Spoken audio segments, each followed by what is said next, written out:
All right, Mission Impossible Dead Reckoning is out. Real quick, fun story. I was in the theater watching the opening credits and I misread the name Henry Czerny, spelled C-Z-E-R-N-Y, as Henry Cavill. So, if you're like me and you're stupid, Henry Cavill's not in this movie. He's not in it. He's not in it, and we could be dumb together, so that's a plus.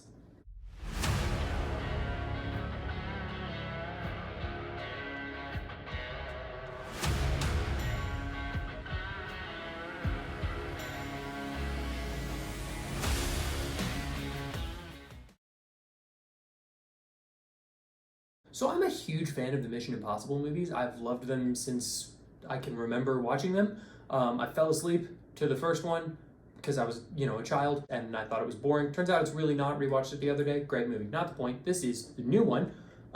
This movie is, it's just like, you already know, right? Like the general consensus is pretty clear. This movie's awesome.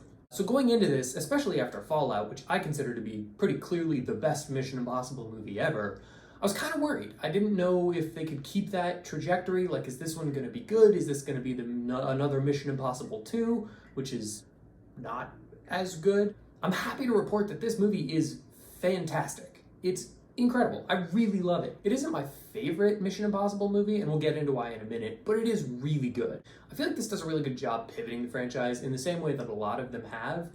Still feels at its core like a Mission Impossible movie, but you don't see things happen in this movie and go, oh yeah, I saw when you did that in Ghost Protocol or Fallout or any of the other ones. I think it does a really good job being fresh and unique and still kind of fitting in the franchise. To that point, it's fun to learn more about how the IMF kind of works. I feel like the first one you just sort of accept that it's, some spies. The second one, I don't even know what they were trying to do with that.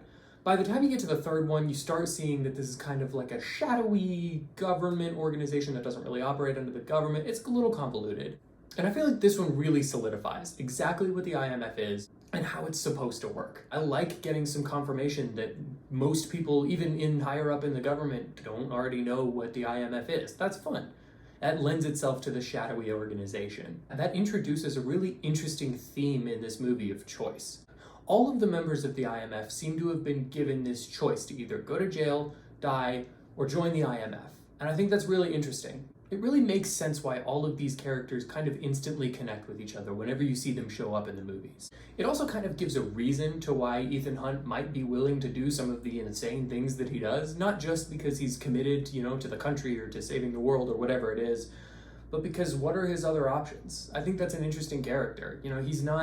He's not a guy who just chooses to do this out of his own goodwill. He is, but that's not his only thing. He also has this kind of underlying layer of he doesn't really know what else he would do. The action in this movie is really good. Christopher McQuarrie does a great job making kinetic, exciting, frantic action that's still readable. You understand what's going on. It's a lot of fun to watch. I will say this isn't quite as good as the action in Fallout. That's one of the things that brings it down a little bit for me, is it just doesn't get the chance to soar quite as high as that does. Even in the big stunt, the motorcycle that we've seen jumping off the thing in all the trailers and all the promotional material, that does come pretty far toward the end of the movie, which, give or take, feel however you want about that. It's still a good stunt, it's exciting, but it's played off like this thing that scares Ethan Hunt. And I just don't know, with the number of things that we've seen him do without even thinking about it, I just don't know that this would be the kind of thing that makes him stop and go like, I can't do this is too much. Like, we've seen this guy holding onto the side of an airplane, which I feel like is scarier. So there just isn't that moment in this movie that hits quite as hard as the Halo jump in Fallout, or hanging onto the side of the plane in Rogue Nation. Especially not the giant tower in Ghost Protocol. As far as I'm concerned, that might be the best scene in the franchise, and it's gonna be really hard to top that, and that's totally fine. But this movie definitely doesn't. That said, Tom Cruise absolutely commits to the whole thing. You believe him for every second of this movie, and there's some stuff that I'll get into in a minute that he really has to sell. Hayley Atwell is also a fantastic addition to this franchise. I think she is some of the most fun we've seen in a long time. It is kind of funny to me that this comes out a number of weeks after Indiana Jones and the Dial of Destiny, because her character is just exactly what they were trying to do with Phoebe Waller-Bridge's character in that movie, and really, really failed. This one just handles it so much better. You know, it's the same kind of character, the spunky woman who handles her own and steals from people and gets what she needs and just tries to survive. But in this one, as compared to Indiana Jones, she feels like a character that you like at all and want to spend time with. Some of the other cast gets a little bit sidelined. Ving Rhames and Simon Pegg both get a little something to do. There's that great scene with the bomb with Simon Pegg. Really enjoyed that. And then, you know, Ving Rhames sits behind a computer for a while. I do kind of feel like, I know that this was a COVID production. I know that they had a lot of issues with that and had to rework a whole bunch of stuff, so I can't blame them too much. It does sort of feel like they were kind of the biggest victims of that in this movie. Their characters both have moments where they just kind of, I think even Ving Rhames says, hey, to do the work I need to do, I need to be alone. I need to go somewhere else. And it's like, okay, that seems like a weird call just in terms of what we've set up for this series. That seems like a weird decision for him to make. Like I said, I understand it's probably a COVID thing, or maybe, you know, in part 2 they're gonna bring out something that makes that make sense. But for the moment, it does feel a little bit strange. One more new add to the cast, Pom Klementieff. She played Mantis in the Guardians of the Galaxy movies, if that helps.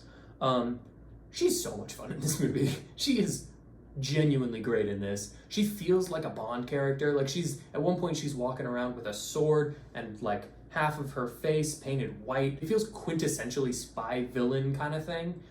She says, I think, probably a max of like 6 lines in the movie, but she stands out to me. Cycling into, in terms of antagonists, this movie takes a huge swing. If you don't already know, which if you haven't seen the movie, I'm not sure why you're watching this, definitely going to spoil a lot of this movie. The villain in this is, or the antagonist in this is what they call the Entity. It's an AI piece. Some sort of bot AI that is kind of going rogue. And the second I heard that they were doing that in this, honestly, like, my chest kind of tightened. I wasn't sure if that was really going to work. AI feels like it just feels like a really high concept. AI just feels like a really high concept, almost fantasy, even though maybe not as fantasy as I'd like it to be in this moment, but almost fantasy villain for these kinds of movies. You know, we're used to seeing a guy who wants a bomb to destroy a country. Like, that's generally what we accept with these movies. There's variation in there. Some of them are out specifically for Ethan, some of them are out to just destroy the world, but you kind of get, like, this is a guy, and to stop a guy, we need to kill a guy. And that's a very tangible enemy. That's a tangible threat. Where AI is like, what do you do with that? Like, can you even stop it? And then what happens if you don't? Like, that's a hard thing to really sell me on. This is what I was talking about earlier.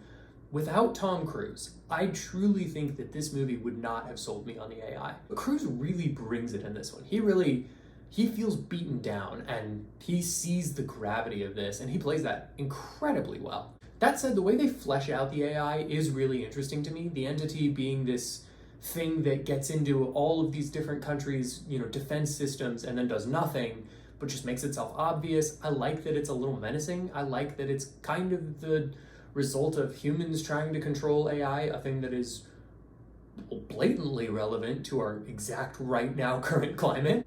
It's interesting to me how they set that up as a villain who could ostensibly really throw off all of the governments, not just the US government, but every possible government.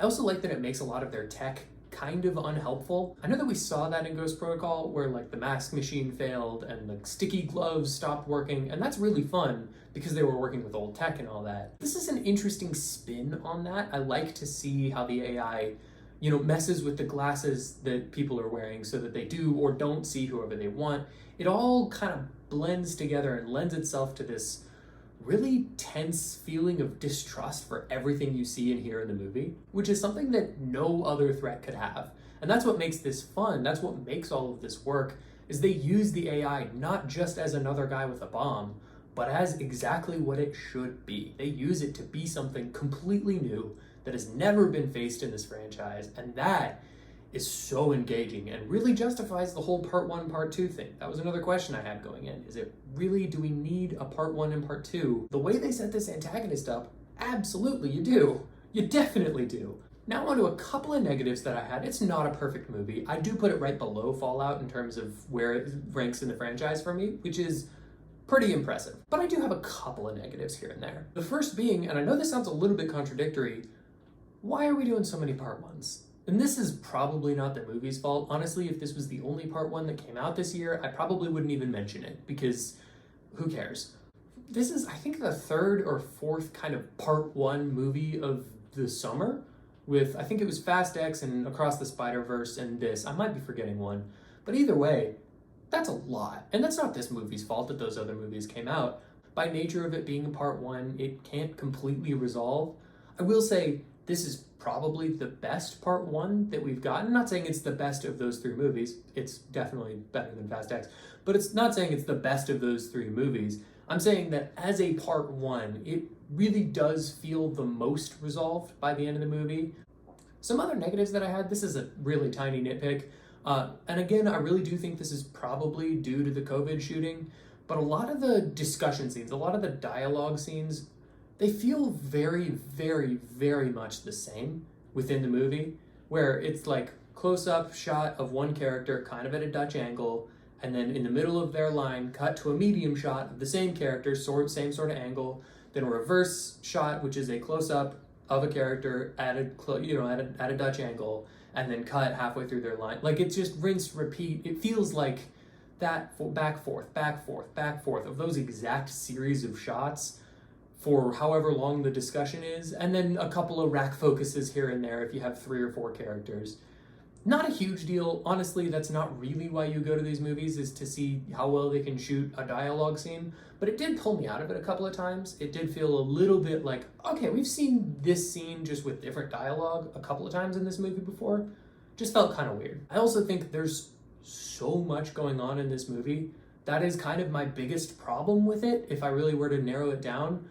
There's just so much going on. They have to set up everything. They have to set up the AI. They have to set up Gabriel, who I really like what they're going for with him. I think he's really interesting, but I'm not sure that they gave us quite enough for me to feel like he was a threat outside of just working with the entity. I don't know. He isn't quite clicking with me yet. I get the feeling when part 2 comes out, that'll all come together and it'll all work a lot better.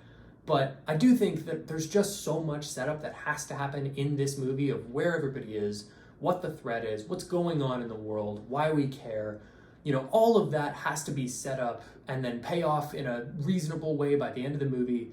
That I have no idea how long this movie is, but it moves at a breakneck pace, which is really fun and good and a positive thing for a spy movie. You don't want it to be boring, but it also kind of feels like I never feel like we got a second to breathe, and I know that I definitely missed just a lot. Like, I know that there are plenty of character details and interesting moments between characters that I just kind of missed because I was trying to pay attention to the last thing that they said to figure out what that means, and then just a lot. There's a lot going on. And then when you throw in, it's a Mission Impossible movie, so of course they're gonna do little like fake outs and, you know, tricks and fun little like, oh, you thought she was dead, but she's not dead. Turns out, you know, that kind of thing. Not Henry Cavill. Can't be clear enough about that. Henry Cavill's not in this movie, and again, stupid. All of that said, this is my second favorite Mission Impossible movie. It is so much fun. The action is so well directed and interesting and fresh and unique. It feels like its own movie in a franchise that really could have been very homogenized by now. It really isn't. It's something completely different, and I feel like that's hard to do. When part 2 comes out, I really could see this jumping above Fallout for me. This kind of connected story, part 1 and 2 together. I could see that being my favorite Mission Impossible story. I would not be shocked. This is such a great movie, and it did not have to be as good as it was. Thanks for watching this video and checking out my channel. If you'd like to see more reviews from me, hit that like button, hit the subscribe button, comment down below what other movies you'd like me to see, or what you thought of Mission Impossible. I'd also love to see your Mission Impossible rankings. Just let me know in the comments. Or don't. Quite honestly, I am definitely not your dad.